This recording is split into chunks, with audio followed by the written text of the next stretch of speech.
The bank allegedly had inadequate controls against money laundering at its New York branch. The fine is just shy of $25 million paid by Riggs Bank last year for a similar offense. That's the very latest U.S. business news, Charles. Back to you. Valerie Morris, thank you very much indeed. Well, let's take a look at how Europe's main stock markets fared on Wednesday. The London FTSE ended lower, not helped by news that last month's interest rate cut was a very close call on the relevant committee of the Bank of England, the Monetary Policy Committee, and that, of course, dampens hopes of further rate cuts. Frankfurt's DAX was down at the close amid concerns that rising energy costs may damage corporate profits. That's worrying investors across Europe. In fact, in Paris, the CAC 40 also ended lower, and Zurich's SMI ended down just slightly. Again, some disappointing corporate news there. So, overall picture, a down day for European markets. The world's largest food company, Nestlé, has reported net profits of nearly $3 billion in its latest half-yearly results. Nestlé's net profits were $2.93 billion in the 6 months to the end of June, and that is a 32% increase on the same period last year. Those results are better than analysts expected, and Nestlé's CEO, Peter Brabeck-Letmathe, says it's a strong report card and it comes amidst a tough first half. We have achieved over a 10-year period a 5.7% organic growth year in, year out as an average. And I think the first half is within this target. It also reflects that there was a very difficult trading environment. And I think this is something we should not forget. I mean, the first half of 2005 was a difficult year. And therefore, I think to be able to achieve a 5.2% organic growth was clearly above expectations. And it shows the strength of the strategy that we have been implementing over the last couple of years. Peter Brabeck-Letmathe, the CEO of Nestlé. Up next on World Business Today, double the inflation trouble. A surprise jump in US producer prices stuns investors. What will it mean for US interest rates? We'll try and find the answer when we come back. I'm the composer, writing the music. It's burst of energy. Making color sexy and beautiful. It's almost impossible to define what design is. It's making a statement. To confront the establishment. Understands a brand. Fantastic, the future. Furniture and light. Fashion and fragrances. Technical processes. It enriches your life. It's very diverse. It's a world exclusive. On Design 360, we let it speak for itself. In association with Siemens. Only on CNN.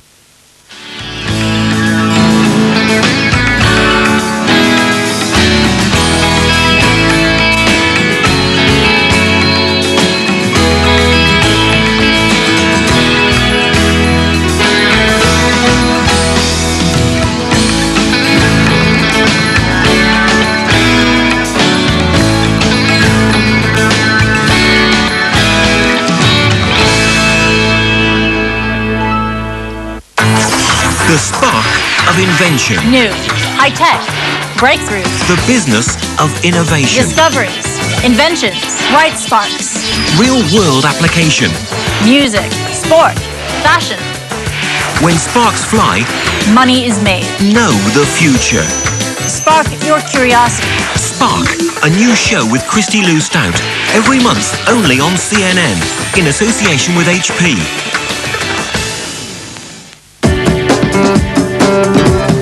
This month comes from Hawaii, where we join in the centennial celebrations for the Trans-Pacific Yacht Race.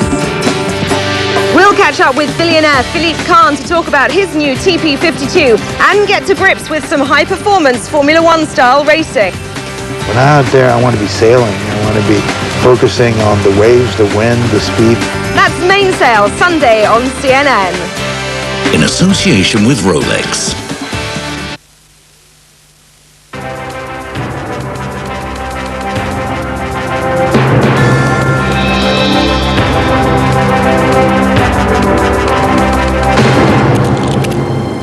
In focus on World Business Today, the implications of a shock rise in US wholesale prices. Producer prices rose by 1% in July alone, lifted by higher energy prices. Even if you strip out food and energy prices, core producer prices jumped by 4 times more than Wall Street expected. The betting now is that the Fed will keep on tightening interest rates. I asked John Riding, chief US economist at Bear Stearns, if these numbers are as shocking as they appear. I don't think they're quite as shocking. Firstly, part of the increase in core prices, about half of it, was higher wholesale price for autos in a month where there was a lot of discounting going on, and actually at the retail level, what the consumer is actually paying, the inflation numbers were held down by car and truck prices. So I think a little bit of it's a seasonal distortion, but nevertheless, it should serve to remind us that inflation isn't yet dead, and the Fed does have a lot more work to do. What was the role of oil in all of this? Obviously, higher energy prices have been dominating the headlines. But from what you're saying, they didn't have that big a part to play in these numbers. Well, they had a big part to play in the overall increase, but we just haven't seen any spillover yet away from direct energy goods like heating oil and gasoline into other parts of the economy. In other words, people aren't yet able to or haven't yet been passing on much of that oil increase. I think, though, that is a risk going forward of, and one to be mindful of, that if energy stays up here and these prices remain for a while, the producers are going to find a way to try and pass them along.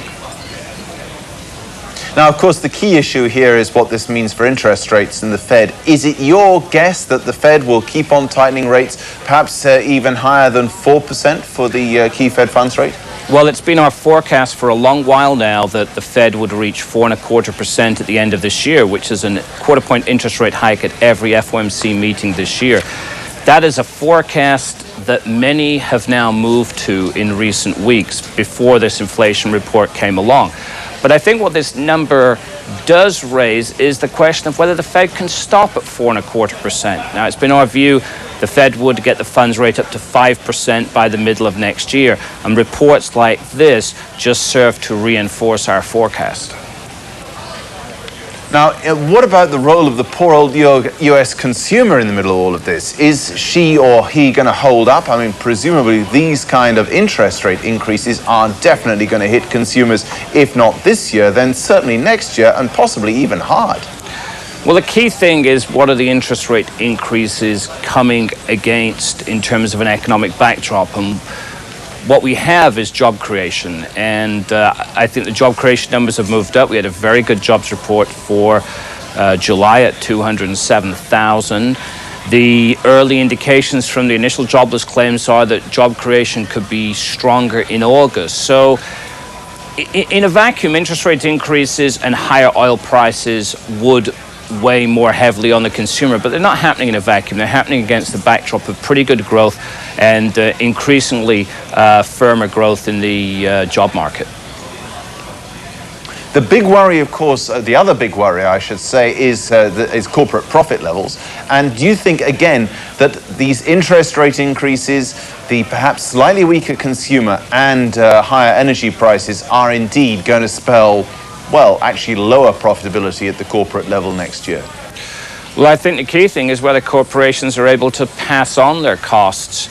The Federal Reserve's view is that inflation will be held in check, and implicit in that view is that corporate profit margins will get squeezed somewhat. But we haven't seen any evidence of that yet. The last reported numbers showed profits as a share of the economy at the highest levels that we've seen in almost 35 years. So I think that until the Fed gets monetary policy back to neutral, companies will eventually find a way to pass on their cost increases, and I do not expect profits to get squeezed. I am worried, though, that does mean core inflation is going to move up towards 3%. John Riding, Chief U.S. Economist at Bear Stearns. Well, up next on World Business Today, the role of OPEC. We look at whether or not the oil producers' cartel has consumers over a barrel. More in a moment.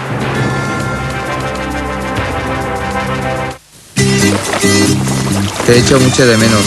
Me gustaría estar aquí contigo ahora. كيف مستش أوبا؟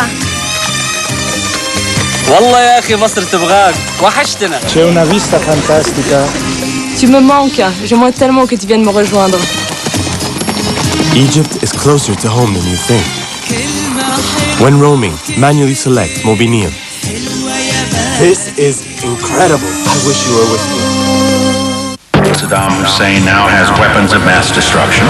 It was the major argument for war in Iraq. Sunday on CNN. At risk, America's credibility.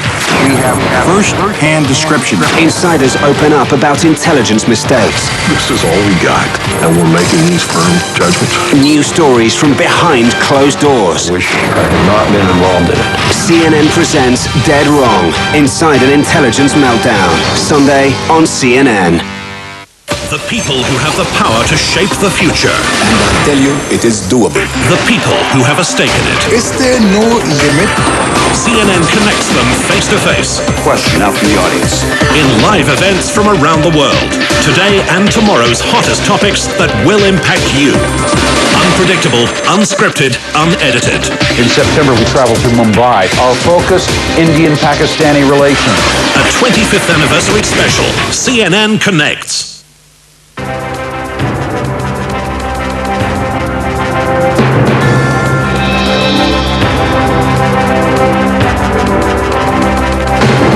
Well, as reported earlier, oil prices have fallen more than $2 a barrel this session. They closed at $63.45 a barrel in New York.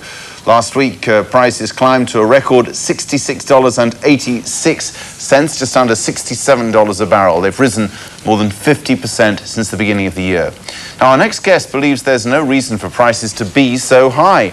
He says that the world has been the victim of what he calls economic terrorism for 3 decades. Earlier, I spoke to Raymond Liercy, a former trader and author of the book Over the Barrel, Breaking the Middle East Oil Cartel. I asked him why he blames the oil producers' cartel, OPEC, for high prices. They've colluded to restrain production. To give you an example, I mean, just to underline what has happened, everybody is celebrating today that the price of oil has gone down by approximately $2 a barrel to something in the range of $63. Well, 6 years ago, the price was closer to $10. What other commodity that you are aware of where the price has increased over a period of 6 years by 600%? It has been the result of the volition of the OPEC members to restrain production, to keep their oil off the marketplace in order to control prices. They have been very, very unclear about what their production capabilities are. They've been very unclear about what their reserves are. They've been asked by none other than the G7, by your Minister Brown, to please come forward and to give a clear accounting of exactly what their capabilities are. And they haven't done that. They haven't done that for a very real reason. Information to them, in their view, is power, and they're not going to cede that power. They're going to keep all of us guessing, and all of us, please. And they're going to keep all of us... But isn't what they're doing actually quite legitimate? It's legitimate in the sense that what they have is a limited number of oil.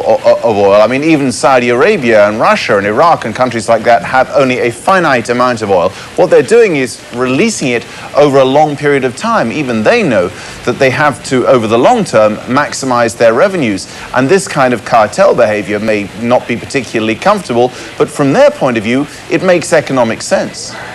Well, virtually every commodity is, by definition, finite. But we have not really, I mean, what OPEC is trying to make us believe, and your comment sort of reflects that as well, is that the finite aspect of oil is far more stringent than it is for other commodities. In my book, I go into a great deal of detail to delineate exactly how exaggerated that claim is. And that claim has been a claim of the oil industry for the last 100 years. Everybody has always been running out of oil in the next 5 years. And this goes back, back to the 1850s when they drilled the first well. Okay, fascinating piece of history that, but let's look to the future. How do you break, very briefly, how do you break the hold of the OPEC cartel if that is indeed legitimate and desirable? Well, I think the most desirable way would be by persuasion, to make them understand that they live in a world where we all share our joys and our griefs, and that they have no right to inflict the kind of manipulation that they have over the last 6, 7, 8, 30 years. Ray Lacey there. Well, up next on World Business Today, horrified faces, blank screens. A new worm wriggles its way into media company computers. Well, I'll tell you why those companies were so vulnerable in just a moment. Today on CNN. Dozens dead in Baghdad in a string of car bombs that explode just minutes apart. Unarmed Israeli security forces in Gaza move in to evacuate Jewish settlers and protesters, defying orders to leave. And in Britain, leaked details contradict a police report about a Brazilian man mistakenly killed as a suspected terrorist. For the latest on these stories and more, watch CNN Today. Global Challenges, highlighting technologies, helping people. This week, remote control. Groundbreaking technology allows surgeons to operate on patients who are hundreds of kilometers away. Causing a stir, a simple but effective solution gives HIV-positive women in Kenya something to sing about. And homegrown healing. One man returns to India to build a vaccine empire with a twist. Global Challenges, this Sunday in association with EDF, only on CNN. Do you want your sports news coming from the sidelines? CNN World Sport takes you where the other guys don't. On the field. On the course. On the court. On the track. And even in the pool. Closer to your favorite athletes. World Sport every day on CNN.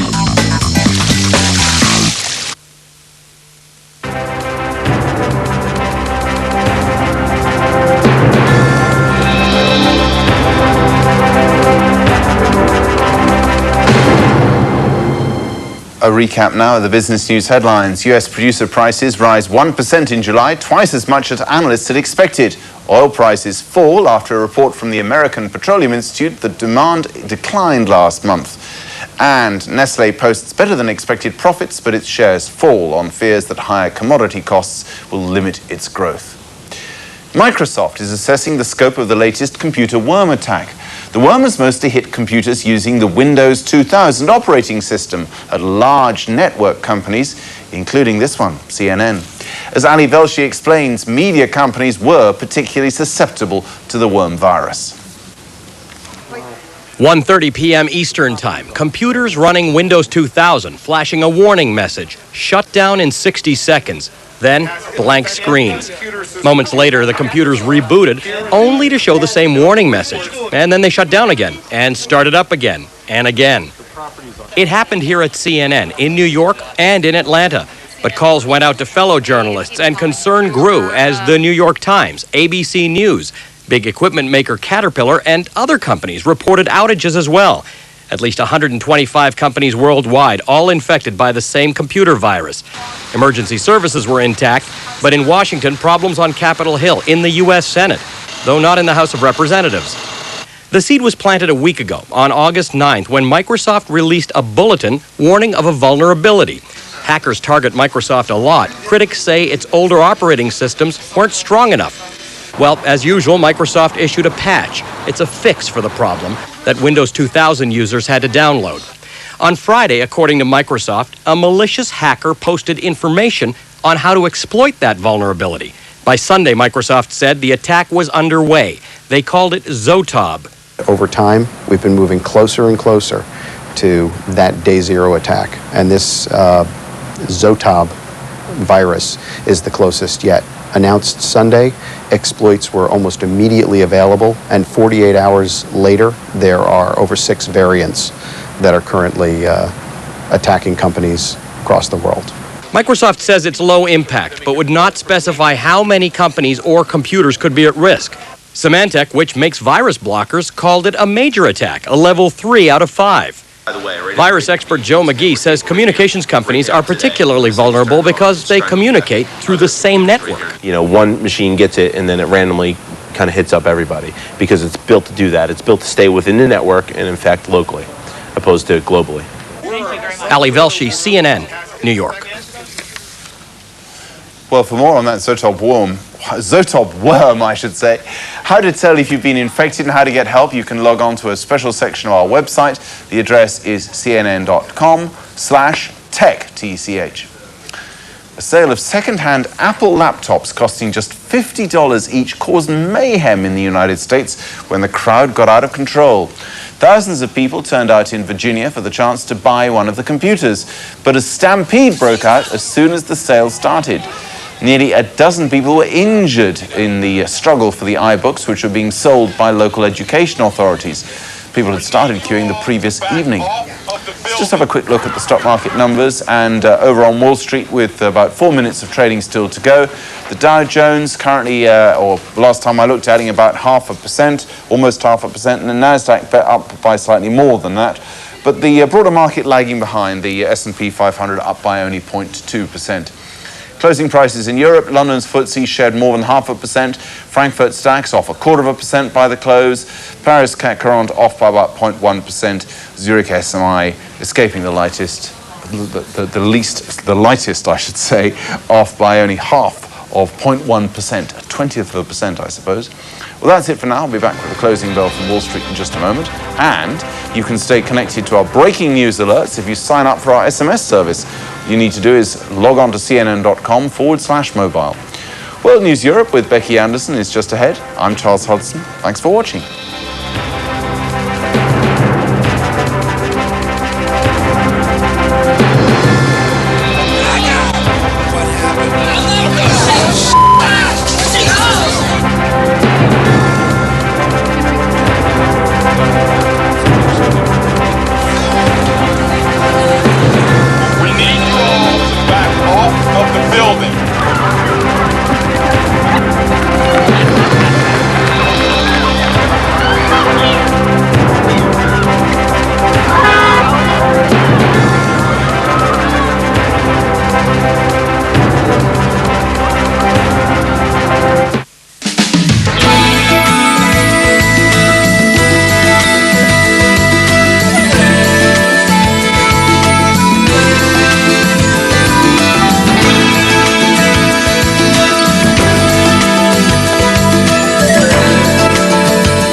This is CNN.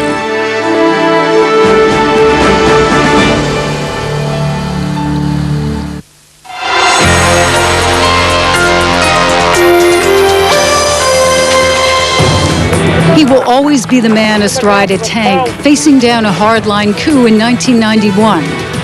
But Boris Yeltsin remains a creature of contradiction. A communist who helped destroy communism. A Democrat who opened fire on his own parliament. In 1980, Yeltsin was a Communist Party boss in the Urals mountain city of Sverdlovsk. 10 years later, following the collapse of the Soviet Union, he moved into the Kremlin as president of the Russian Federation. But in 1999, in a New Year's address, Boris Yeltsin shocked the world, announcing he was stepping down as Russian president, handing the reins of power to Vladimir Putin. Years of heavy drinking and heart attacks took their toll, but in retirement, Yeltsin is following a healthier lifestyle.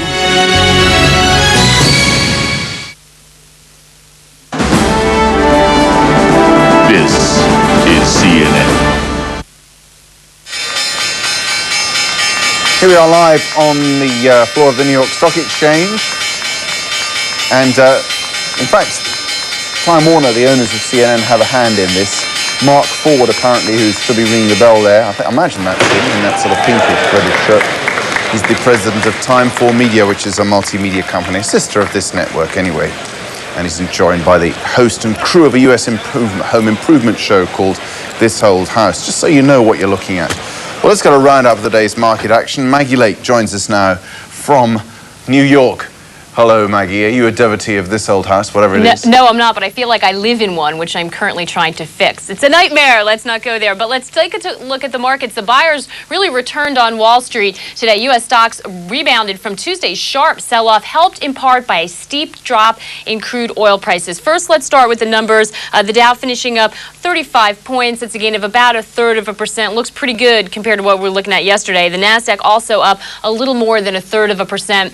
The U.S. Producer Price Index rose 1% last month. That was double forecast. Now, normally, that would stoke fears of higher interest rates and be a negative for stocks. But in this case, investors focused on the impact on oil. If inflation rises and economic growth slows, traders are betting that demand for oil will start to decline as well. And that fear was enough to push crude prices down some 4% in the New York session. Take a look at where they closed.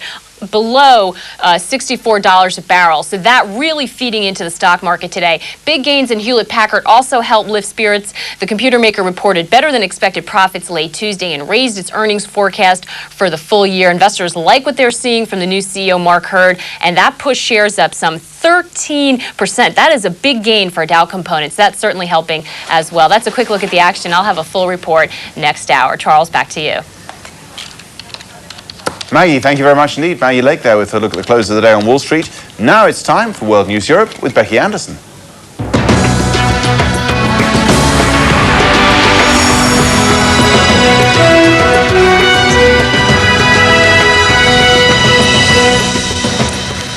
Gunfire in the West Bank. 3 Palestinians shot and killed when an Israeli man decides to make his own deadly stand on the settlement issue.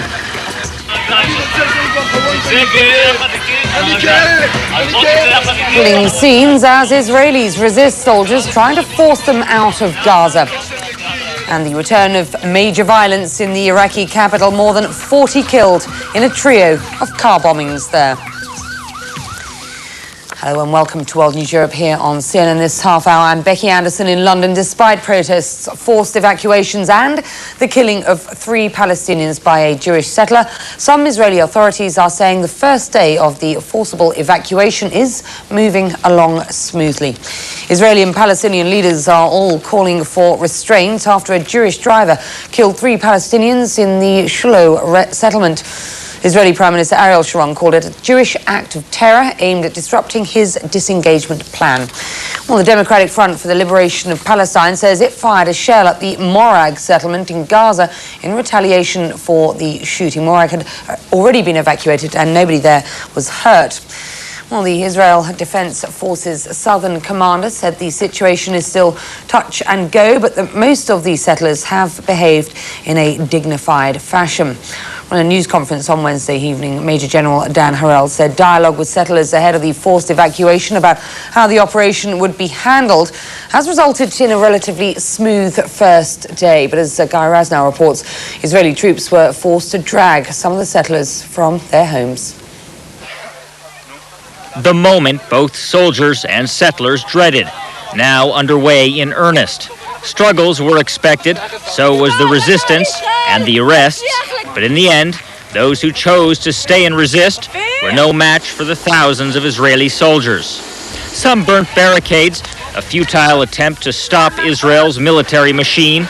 Others hurled abuse at the soldiers they once regarded as heroes.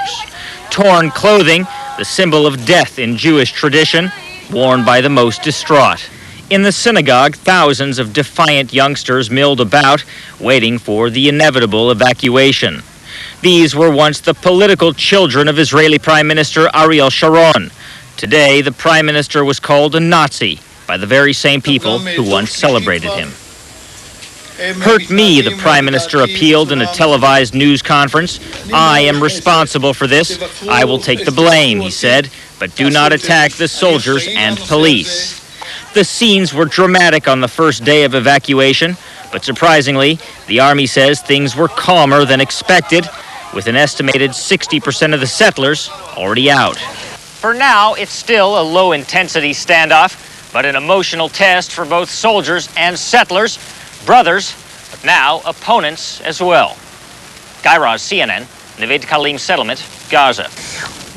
Well, Ben Wiedemann is watching the Palestinian response to the Gaza pullout. He joins us now from Khan Yunis. And what is the mood there tonight?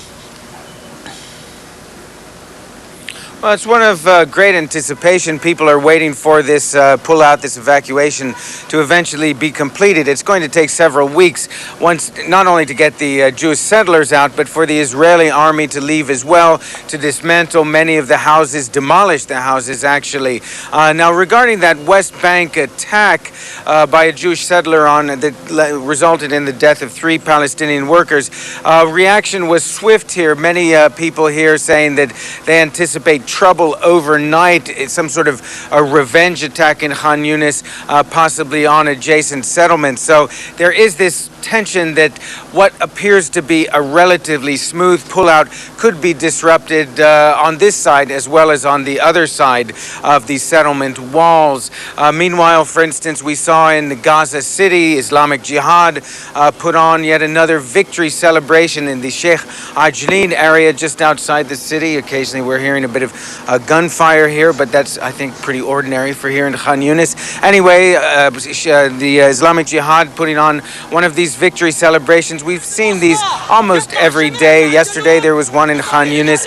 These groups, of course, claiming that they were the ones through armed resistance that were responsible for essentially convincing Israel to pull its settlers and settlements out of the Gaza Strip. Becky?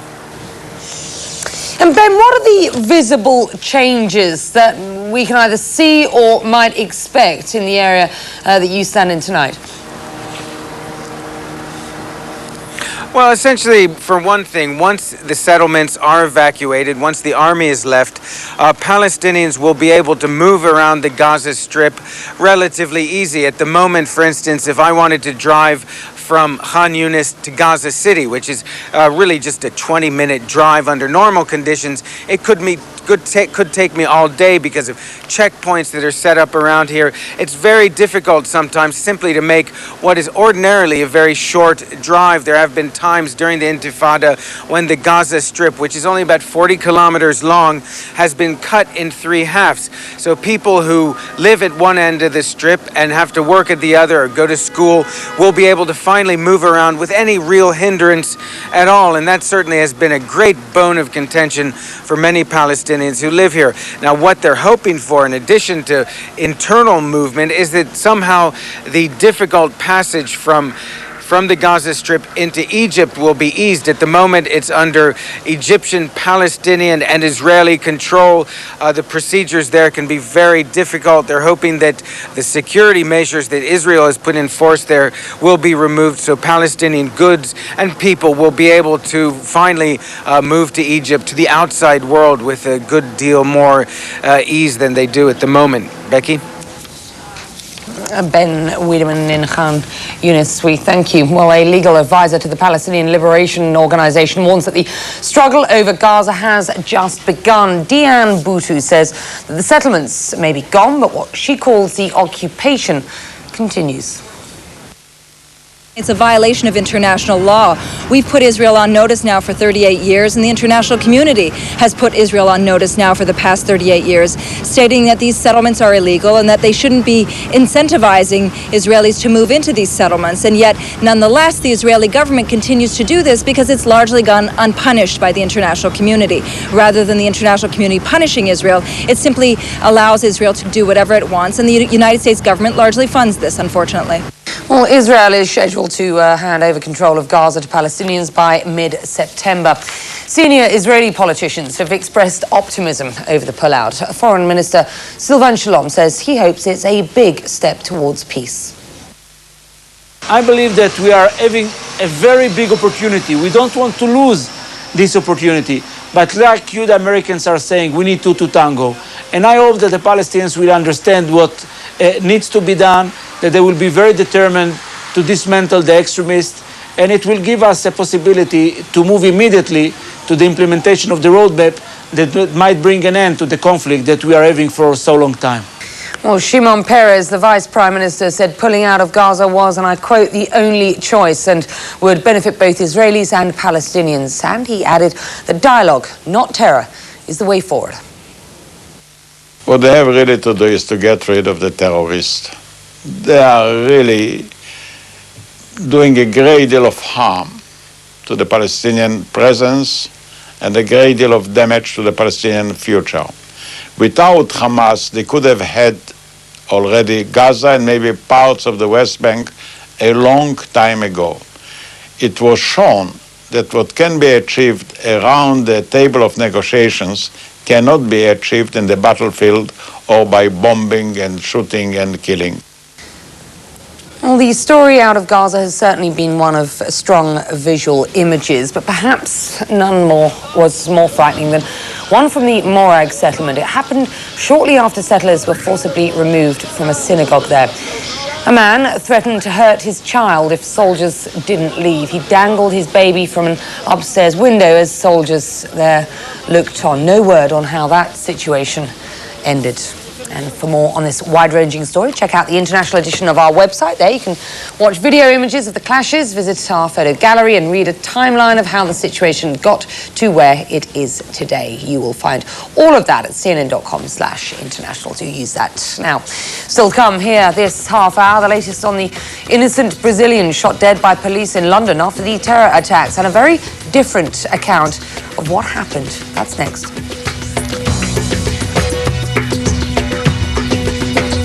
On the next Insight, new details contradict a police report about a Brazilian man shot dead after London's botched bombings. We'll also hear from a man sought in the July 7th attacks. Insight, only on CNN. CNN's late edition with Wolf Blitzer, the new show of record, live around the world. Tell me, Mr. President, about your plans. Every Sunday at noon Eastern. Trust CNN's Wolf Blitzer to connect you to today's newsmakers. Live. Let's go to a caller from New York. Go ahead. Be a part of the Sunday show that makes Monday's headlines. What do you want to say on this program seen around the world? Join Wolf Blitzer in late edition. The people who have the power to shape the future. I tell you, it is doable. The people who have a stake in it. Is there no limit? CNN connects them face to face. Question now from the audience. In live events from around the world. Today and tomorrow's hottest topics that will impact you. Unpredictable, unscripted, unedited. In September, we traveled to Mumbai. Our focus, Indian-Pakistani relations. A 25th anniversary special. CNN Connects.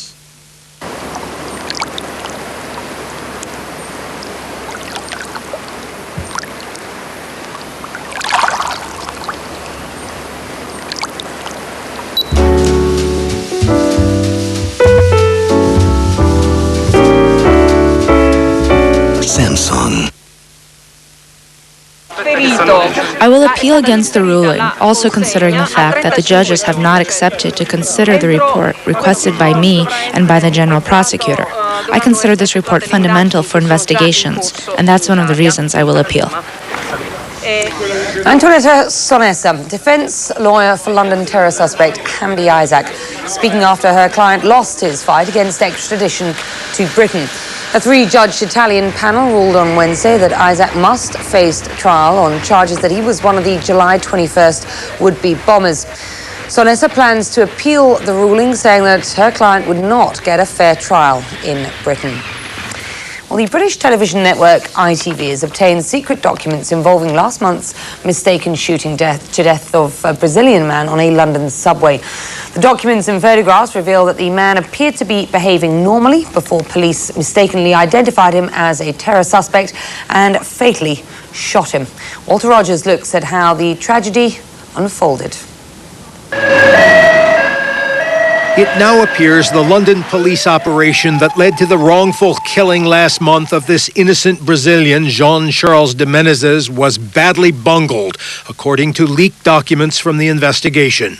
De Menezes' killing by plainclothes cops on this subway car took place in an atmosphere of terror and fear, just one day after a second Islamist bombing campaign misfired.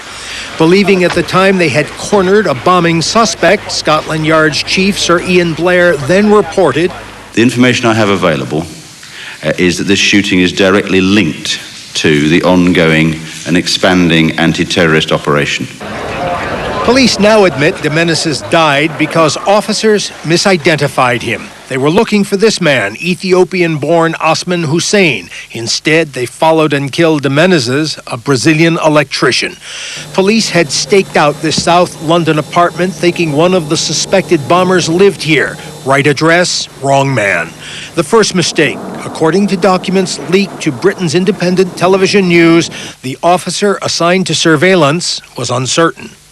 I should point out that as I observed, this male exited the block. I was in the process of relieving myself. Shortly afterwards, as the innocent man approached this subway station, someone in the police, by now, wrongfully identified him as the bombing suspect. As I understand the situation, the man was challenged and refused to obey police instructions. But according to information given to Britain's independent television news, there was no challenge nor instructions. Much of the early information that de Menezes leapt over a ticket gate, that he wore a suspicious bulky jacket, and that he stumbled into a subway car was simply wrong, according to the closed-circuit TV images cited in the ITV documents. De Menezes was seen to behave normally. He did run to catch the train like other commuters, but he took a seat like a normal passenger. Indeed, the initial investigation findings obtained by ITV now show that at least one officer said he had already restrained de Menezes before he was killed. I grabbed the male in the denim jacket by wrapping both my arms around his torso, pinning his arms to his side. I then pushed him back onto the seat where he had been previously sitting. Still, other officers shot de Menezes 7 times in the head. I then heard a gunshot very close to my left ear and was dragged away onto the floor of the carriage. After these revelations, calls for the resignation of the Chief of Scotland Yard from de Menezes' attorney. Certainly, I think we need to look at the whole chain of command. De Menezes' family released a statement lamenting, quote, "Jean was an innocent man shot in cold blood." Determining how that happened is now the responsibility of the Independent Police Complaints Commission. But ITV has also reported that Metropolitan Police originally tried to keep control of the investigation, an effort that was rejected by the British government. That Independent Police Complaints Commission said it would not speculate on or release partial information on its investigations, adding others should not do so either. Still, at the heart of this case, questions about the police inclination to shoot to kill a terrorist suspect. We have to consider what would have happened if these officers had not shot and that man had been a suicide bomber. For police, a terrible choice. But in the end, the officers became judge, jury, and executioner. Walter Rogers, CNN, London. We'll turn into Iraq now, and police have arrested 4 suspects in Wednesday's wave of deadly bombings there. The attacks occurred as politicians continue efforts to resolve the deadlock on a new draft constitution. Anish Rahman is in Baghdad, and he has more from there. On mornings like this, the politics of Iraq seem irrelevant. A trio of car bombs detonating within minutes of each other in central Baghdad. The first 2 at the Al-Nudda bus terminal, one of the busiest in the capital.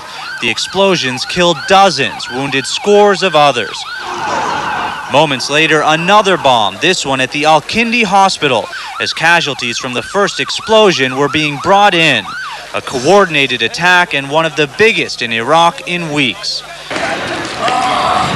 The pain unbearable, the anger understandable. We want our voices heard by the president and every official to tackle such violence. All those who were killed are innocent people. There were no Americans nor Iraqi troops on the scene. This is reality for Iraqi civilians, waking some days to carnage, on most others facing a continued lack in basic services. There is work being done, reconstruction taking place, but not nearly as quick as anyone here would like. And that is why the extension of the constitutional deadline is so frustrating for the average Iraqi. They gave no convincing reason for the delay. They just said we are still in talks. There's no convincing reason compared to what's happening on the Iraqi streets. What a pity all this delay for nothing. This country is being destroyed daily by explosions with no security. No, we just want it to end. Under intense scrutiny, Iraqi leaders say they are making progress towards a final compromise. Whether that is truly the case will be known in a matter of days. This is Iraq's ongoing duality, forging new political ground while facing sustained security needs. And in the middle, the Iraqi people, eager to put hope in the future, incapable of seeing beyond the difficulties of daily life. Anish Rahman, CNN, Baghdad. And just ahead on World News Europe here on CNN. Bush in the spotlight, Blair in the sunlight. Why these leaders choose very different ways to take a break. Stay with us.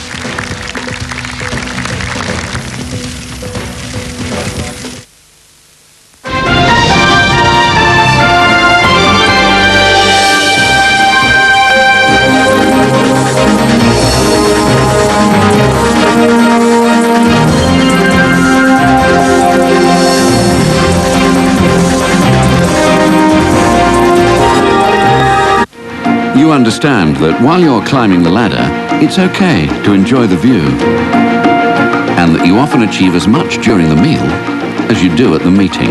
Intercontinental Hotels and Resorts. One hotel understands you. Today on CNN. Dozens dead in Baghdad in a string of car bombs that explode just minutes apart. Unarmed Israeli security forces in Gaza move in to evacuate Jewish settlers and protesters, defying orders to leave. And in Britain, leaked details contradict a police report about a Brazilian man mistakenly killed as a suspected terrorist. For the latest on these stories and more, watch CNN Today.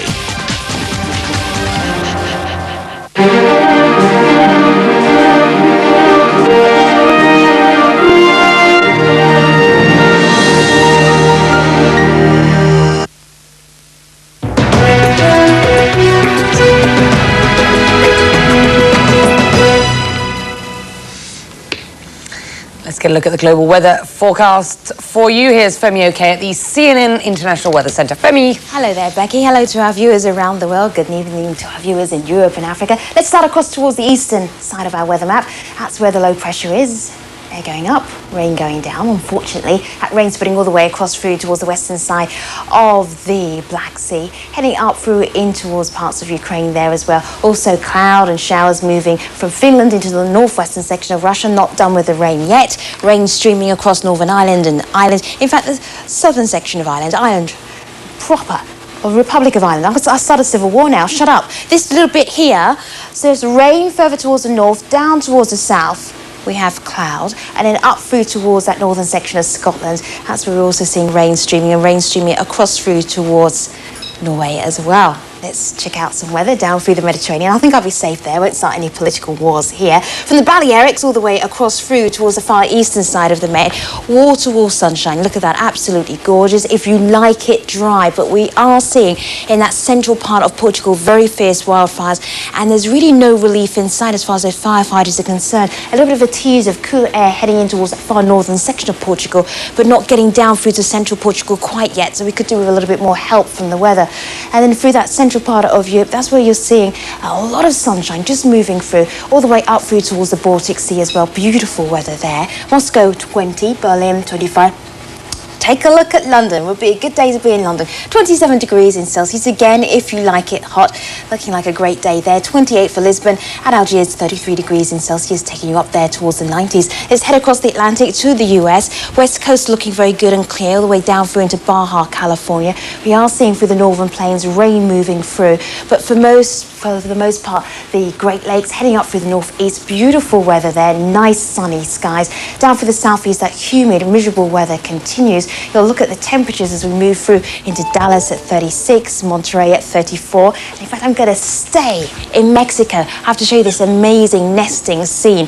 This is from the Escabilla Beach in Mexico. It is nesting season. On Monday alone, 17,000 turtles turned up. There are about 50,000 out on this beach right now. They nest between August and September, and the environmental authorities are keeping a check out on these turtles just to watch out to make sure nobody harms them whatsoever. whatsoever. These are very special turtles. They're the Golfina turtles, and they're endangered, and they make sure that the nests are kept clear and nobody is worrying them other than our cameraman. That's a wrap for world weather for this hour. Let's check out your weather elsewhere across the globe.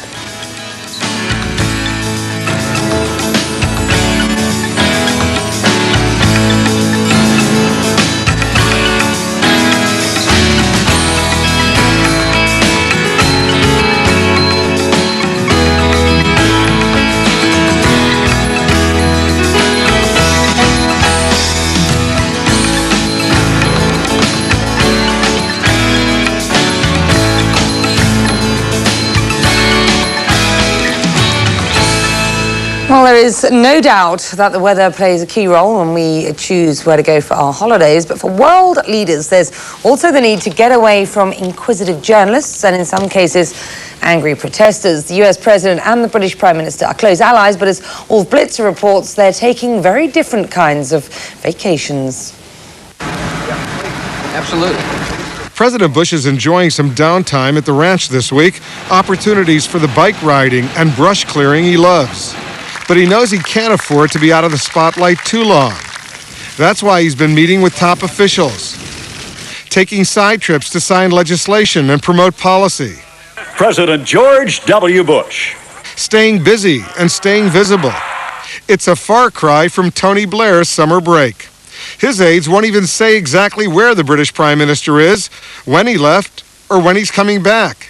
They cite security concerns. But this is nothing new in Britain. Europeans tend to take their vacations seriously, especially when compared to many workaholic Americans. And no doubt, Blair is enjoying kicking back, without a pack of reporters trailing his every move and asking questions, like those journalists back in Crawford. You're referring to Mrs. Sheehan here, I think. This summer, with the anti-war protests and efforts to show he's working as well as vacationing, President Bush may wish he could join Blair at an undisclosed location. Wolf Blitzer, CNN, Washington. And you've been watching World News Europe. I'll be back in 2 minutes with a look at the headlines. After that, do stand by. You'll be watching World Sport here on CNN. Stay with us. W. Bush.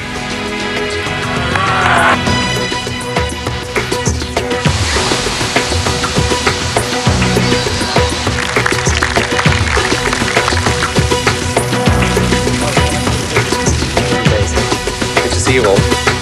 Did you...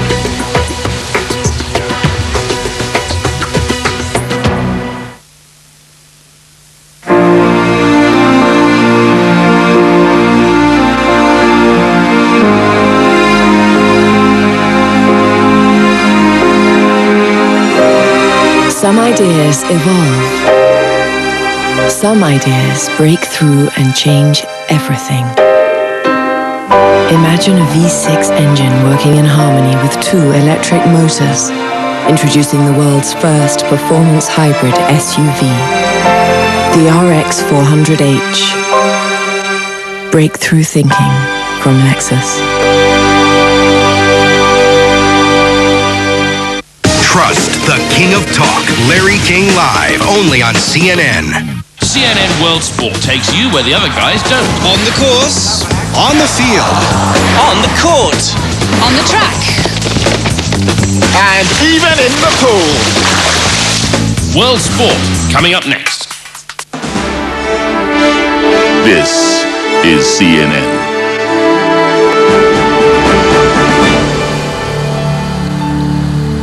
53 countries, thousands of languages. This is Africa. This is Africa. This is Africa.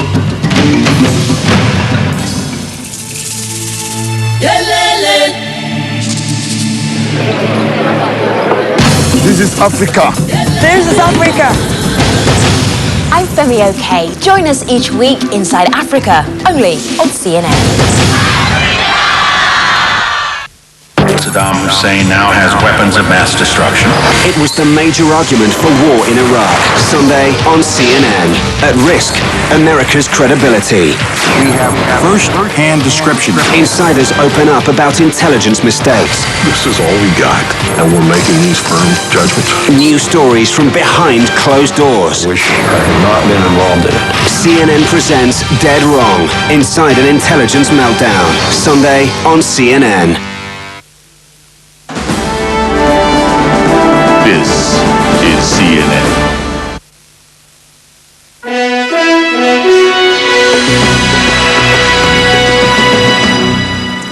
Hello, I'm Becky Anderson in London. World Sport is up next. First, the headlines for you.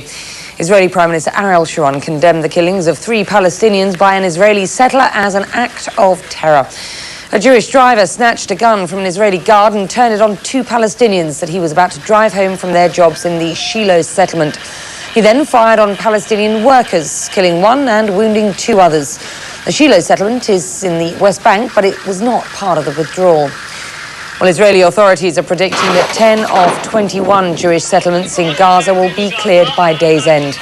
Israeli soldiers had to carry some resistance from their homes and from synagogues. Other settlers appeared to just give up and walked away in tears.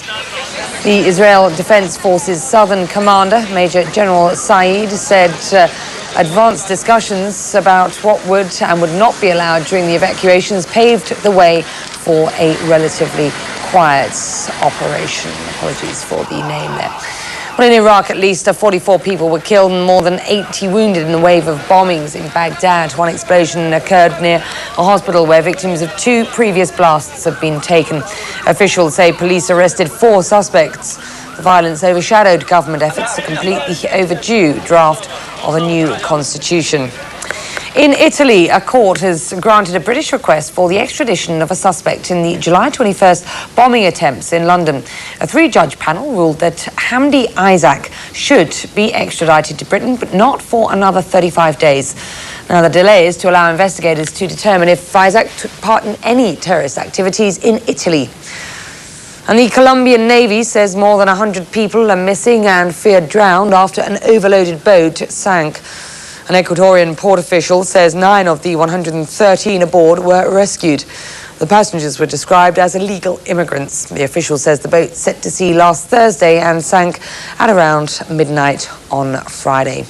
So look at the headlines for you. I'm back at the top of the hour with Business International. World Sport is next.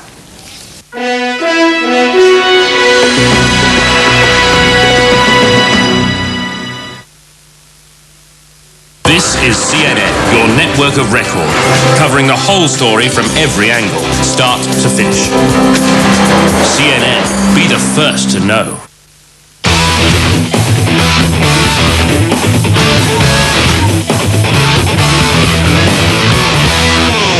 Hello, welcome to World Sport at CNN Center. I'm Mark McKay. The quest to reach Germany 2006 continued on Wednesday with World Cup qualifying matches dotting many parts of the globe. The first region that we'll pay a visit to is Asia, where it was as simple as a win or a draw for Kuwait. Easier said than done. They played in Uzbekistan Wednesday with 3rd place in Group A riding on the outcome. Securing that particular spot would provide a last chance at qualifying for the World Cup finals. Obviously, the tensions were running high in Tashkent as Kuwait took the early lead. 15 minutes, Badr El Madawa scoring after a mix-up in the Uzbeki defense. Kuwait made it 2-0 15 minutes later. Bashar Abdul Aziz heading in across. Uzbekistan gave themselves hope, getting a goal back through a penalty 5 minutes from the break. Up steps Japarov, and the hosts are jumping for joy. Kuwait's advantage cut in half. After the interval, the hosts were able to level. Shakstik heading home the corner. It's 2-2. Uzbekistan continued to push forward. In the 76th minute, Solev heads home the winner. What a comeback. Uzbekistan advanced in yet another qualifying tie en route to Germany 2006. Saudi Arabia and South Korea, a pair of nations who had already qualified for the World Cup finals, met in Seoul on Wednesday. Took only 4 minutes to get on the board for the visitors. Saudi Arabia's Mohammed Sal Adnaber heading home the cross to make it 1-0. Second half, South Korea's Ahn Jung-han firing a powerful drive from distance, but the Saudi keeper is able to push it away from danger. Saudi Arabia win 1-0. They win Group A. In Asian qualifying Group B, Iran and Japan, two more teams that had already punched their tickets to Germany 2006, faced off in Yokohama, and the hosts take the lead here in the 28th minute. Japan doubled their lead late in the 76th. Alessandro Santos' corner met by the head of Mashi Ogru. The ball was blocked, but off the rebound. It's unfortunate for Iran, but Japan ended up winning this one 2-1 at atop the Group B qualifying table. Bahrain, Group B's third-place team, entertained North Korea. The North Koreans had a one-goal lead in the 28th minute, make it 2-0. Kim Jol-ho firing in a right-footer from near post. 4 minutes after the break, Salam Galoum pulled one back for Bahrain. Hassan Ali made it 2-all on the 54th there as he turned to beat the North Korean keeper. North Korea, though, stunned the Gulf side here. Chol Hulk grabbing a last-minute winner.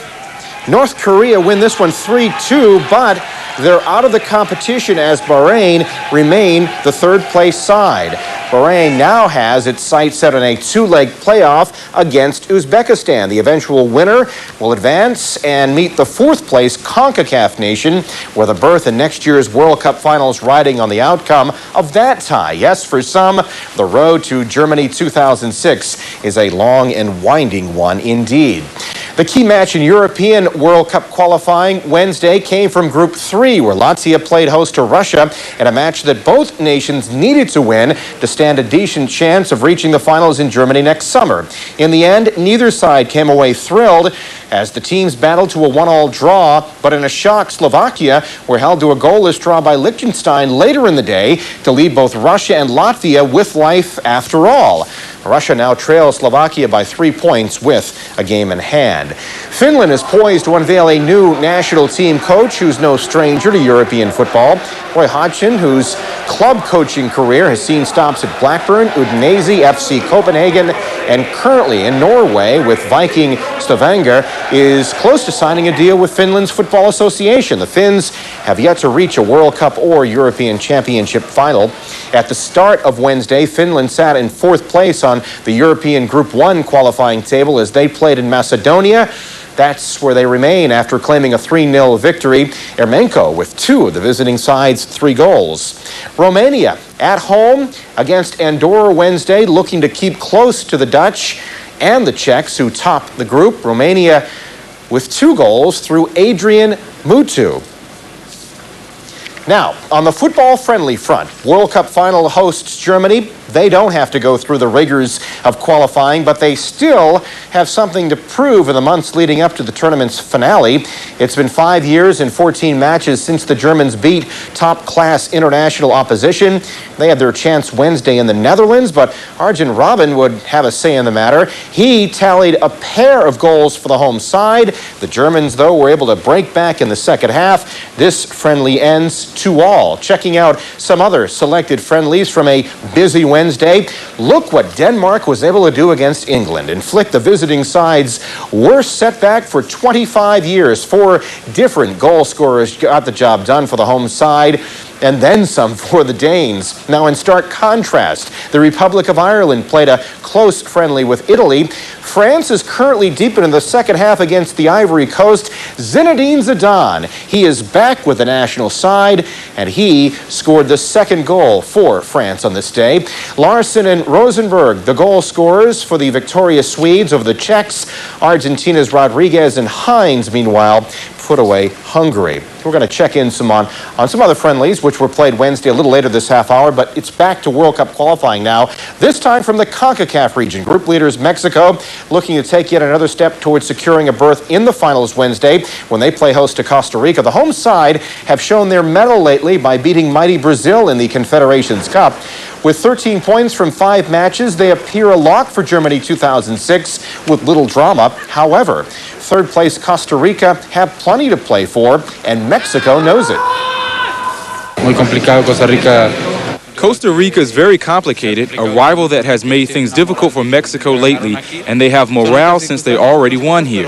They are different circumstances, they are different things, but they are always two teams that give it their all. Todos somos un equipo, eh? We are all a team. Don't forget, football is a team. We are all on the same side. It doesn't matter who scores the goals. What is important is that the team does well. Now, elsewhere in the region, the United States entertains Trinidad and Tobago this Wednesday. Guatemala, meanwhile, welcomes Panama. The top three on the table will automatically qualify for the World Cup finals. As we told you earlier, the fourth-place side will face either Uzbekistan or Bahrain, with the winner booking their place in Germany. Tennis is up after the break. If Roger Federer is in a class of his own, as some suspect, why wasn't he able to school a fellow European?